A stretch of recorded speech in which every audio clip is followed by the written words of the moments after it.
Every decent man is ashamed of the government he lives under. That quote is by H.L. Mencken. Hello and welcome to another episode of The Sovereign Goat Man, unedited, uncut, and straight from the heart. I'm going to share with you a story. When I was in Germany in the early 90s, after high school I enlisted in the army because I did not feel that I was ready for college. So I ended up joining the army before I attended Norwich a few years later. I took some college courses while I was on active duty. It was with the University of Maryland Extension. While I was on base, they had an off-post satellite campus. So I took whatever classes were available I took. And I appreciated it because a lot of my professors were from other countries. I had Englishmen professors, German professors, and it was really a good experience because they provided some insight that were seen from another culture's point of view other than an American professor's. One of my history professors, he was a German, and at the time the collapse of the Soviet Union was fresh in everybody's mind.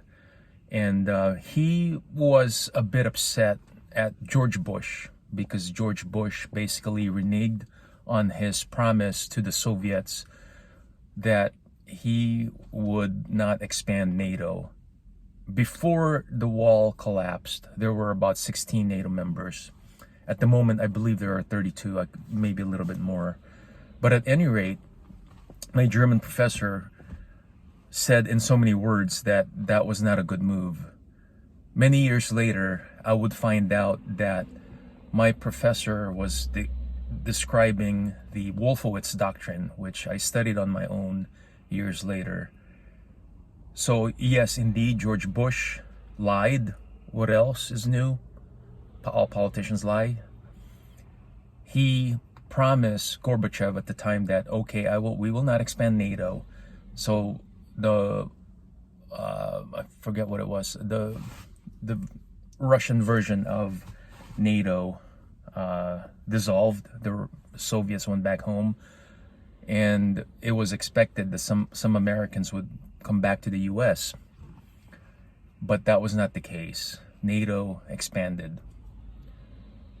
So imagine, as an American, imagine if there are Russian troops on the Canadian border. Imagine if there are Chinese troops on the Mexican border. Just imagine that for a moment. I could see my Southern patriot brothers be all, "Leroy, go get your guns, sonny. Them Chinese is commies south of us. We're gonna defend America." You know that's the truth. I'm not lying. It's kind of funny, but that's exactly how it's going to play out. And nothing against my Southern friends. They're great patriots. So now imagine yourself as a Russian with all these NATO countries knocking on your door. How would you feel?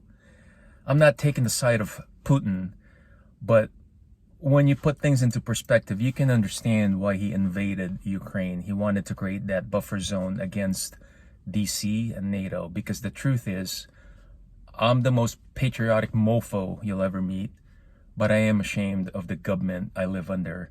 And the truth is that DC and NATO are the real aggressors. If you don't believe me, I have one question for you, and this happened recently. Why did the US government stop Tucker Carlson from interviewing Putin? Think about that. Tucker wanted to interview Putin. As an American, if you consider yourself open-minded, wouldn't you like to hear the other side's voice? I would. But US government said, "No, Tucker, you ain't interviewing Putin." Just something to think about. Be prepared, because I think we are about to enter a massive global conflict. And with that, I am the Sovereign Goat Man.